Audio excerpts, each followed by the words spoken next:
A few days after we were in Nice, my brother received a letter. Signed only WL. It told him to go to Rome, and that there my brother would learn how our family histories were intertwined. He called me immediately, and we talked it through. Skeptical and busy with work, he decided not to go. I did. The letter included an address in Rome, with the same number we had seen on Marie's map. The next day I arrived. The address led to an old family-owned café, established in 1919.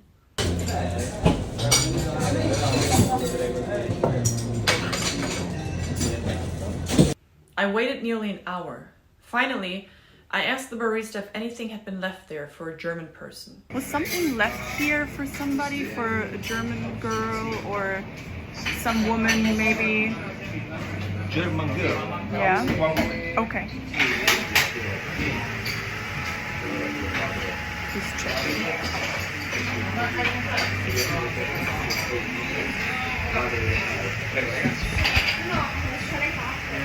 Repeat, sorry. Okay, was something maybe left here? A letter or anything? Letter? For somebody? Bruna, ti sai se qualcuno ha lasciato una lettera qui lasciata per una ragazza tedesca? No? Non ti ha lasciato niente? No, una cartolina di Andrea per una ragazza francese. Ok, no, French girl. A French girl? Yeah, yeah. But I don't think you are a German? I'm German, yeah. And there was a French girl here? Or something was left for a French girl? Yeah, but no letter. Cartolina,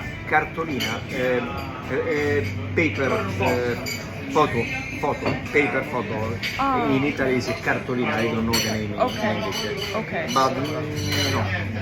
Okay. I asked the lady is here, is cheap, okay? Okay. So nothing for German. Okay, thank you. Sorry. No worries.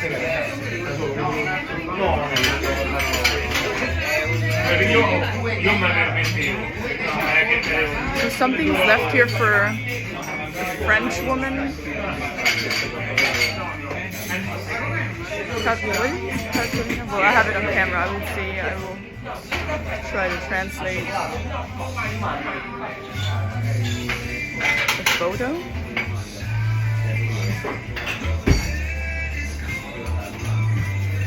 Strange.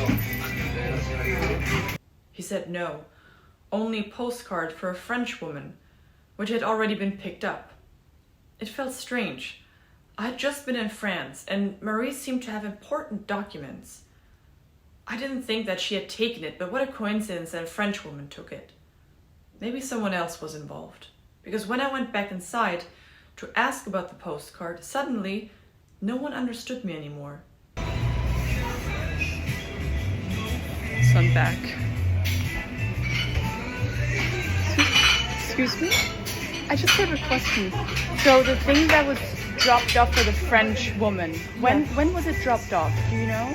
Sorry? So for the French woman. French woman, yeah? Yeah, the photo that was dropped off. Do you know when it was dropped off? Sorry, don't understand. Barbara! So the gentleman told me that there was something dropped off for a French woman. Do you know when it was dropped off or left here? Like the photo or Non ho capito l'ultimo pezzo. Nemmeno io. Ok. Cioè cerca una ragazza francese. Esatto, quello ho capito, ma non ho capito l'ultimo pezzo. Okay, yeah, of course. So something was left here for a French woman. When was it left? When did the person drop it off or? Non la capisco. Barnaba! Sorry, because I speak English a little bit. Volevo sapere se qualcuno aveva lasciato una lettera per una ragazza tedesca. The same thing? Yeah, no, I was just Another wondering when the thing for the French woman was left here. Do you know? Was it today or a couple of days ago? You don't know. Okay. Okay. Grazie. Thank you. Grazie. Andata fidanzata. They don't know. They can't help me. I guess this was the wrong lead. Okay. Just calm down. It's just an hour and a half of my lifetime.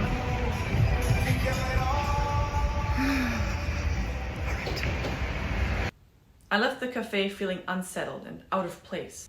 A few days later, my brother and I realized something else. The letter from WL contained a time hint, one we had probably misread the first time. I returned to the same cafe, and that's when they gave me an old envelope. You remember me, right? Yeah. I remember you. Yes. Ask me Exactly. one woman Russian or no? German. German. Yes. Because I don't know, nel senso I non see. Okay. Yeah, I found it. Ah. Thank you. You're welcome. Inside, a letter written in Italian dated 1944, and the missing piece of the escape plan that I had received here in New York. This new section included a name and address to the smallest chapel in Rome, Madonna dell'Archetto. Can you tell me what it says? The address? Yeah. Ce capisci te? Dove sta? Allora. Che indirizzo? Io non...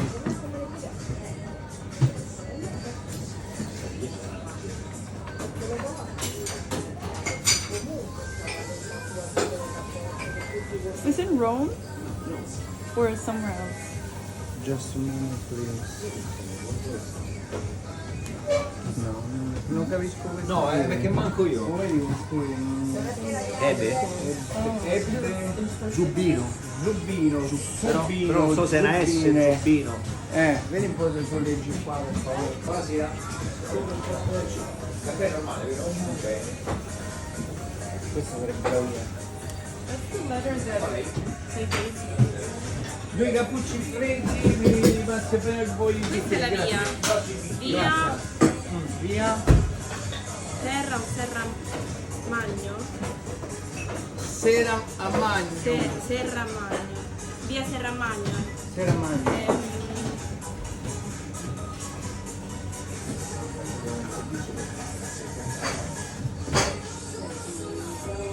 Signorina e Pizubino. Ok? Grazie, a presto. Via Serra Magno 10.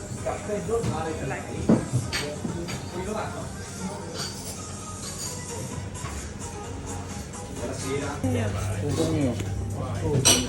Vabbè. Mi metto così, la comando ce l'hai qui. It's kind of important, I think. Do you know what? Okay. Vai, va. Presto, buon lavoro lei. E ce la fai, tesoro? Ce la fai, piano piano, così. 44. Buonasera. Grazie. Buonasera. Ok, un lungo viaggio che durò 3 giorni, giunto al... No, perché...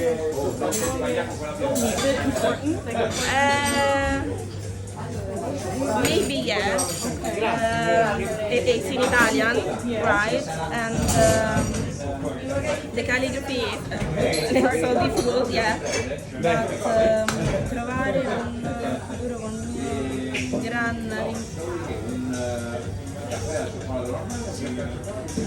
licenziamento non mi è mai stato possibile anche oggi.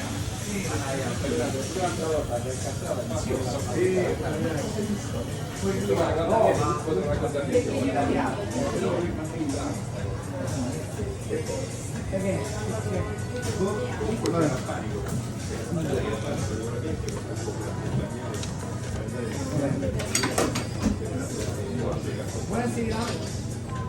Cosa possiamo fare per lei? Un caffè al cioccolato. Grazie, avevo parecchiato già, posto. Trying to make sense of it all, I decided to dig deeper into Rome's history. I wanted to understand how people escaped, how Clarisse might have escaped.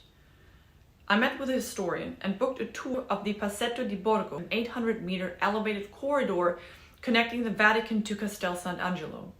Built around 1277 under Pope Nicholas III, it served as a secret papal escape route. Centuries later, during World War II, Rome's maze of tunnels, monasteries, and hidden passages once again became lifelines. Those are some of the escape routes for the Pope.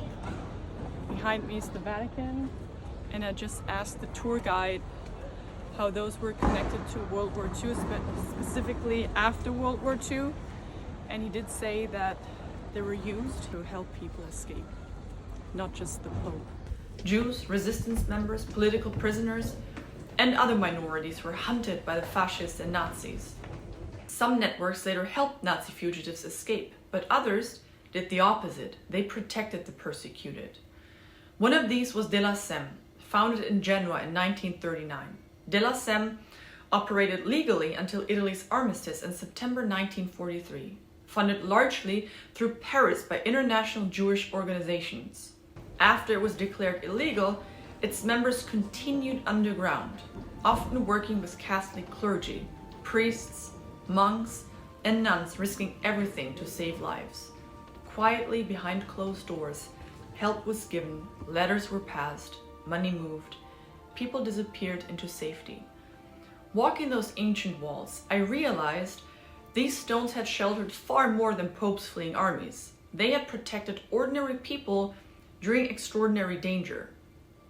Historians later called some of these escape routes red lines. Today, the word is often associated only with post-war Nazi flight routes, but that's just one part of the story. During the war, similar hidden lines existed to help the persecuted escape occupied Italy. I asked the historian whether someone could have escaped through Rome's coast, Ostia, as Clarissa's escape plan suggested. He said maybe. While no surviving case names Ostia specifically, Italy's ports and coastlines were frequently used by those trying to reach Allied or neutral territory. After 1943, many Jews went underground, crossed front lines or fled south, or out of Italy entirely. So maybe Clarissa used those humanitarian red lines. That understanding stayed with me as I walked Rome. Once my husband joined me, I decided to go to the chapel with him.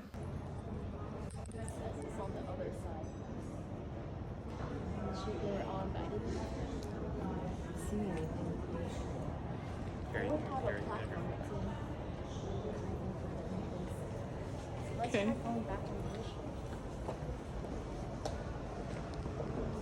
Shall we go around this way? Yeah, let's go around this way. Okay.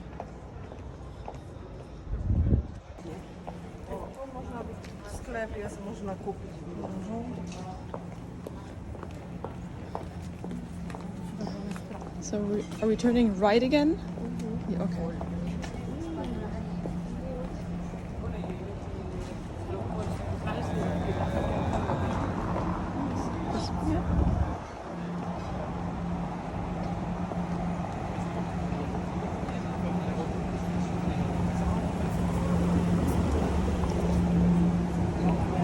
Is this it? Here? It doesn't really have the street. 41. Yeah. So this is 45. So it should be on this side, right?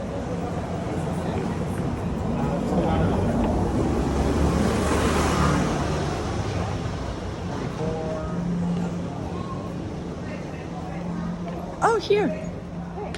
Capella? Yes, it's here. Oh, we missed it. We did.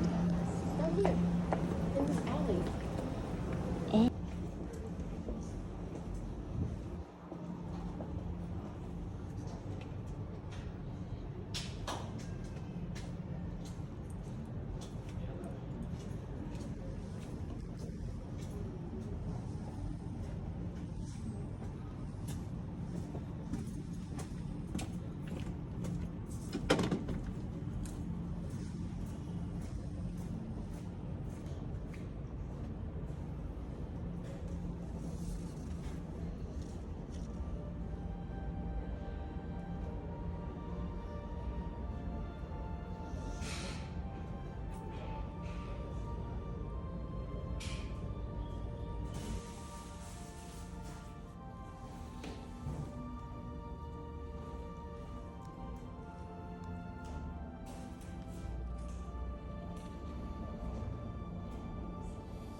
We walked inside, looked around.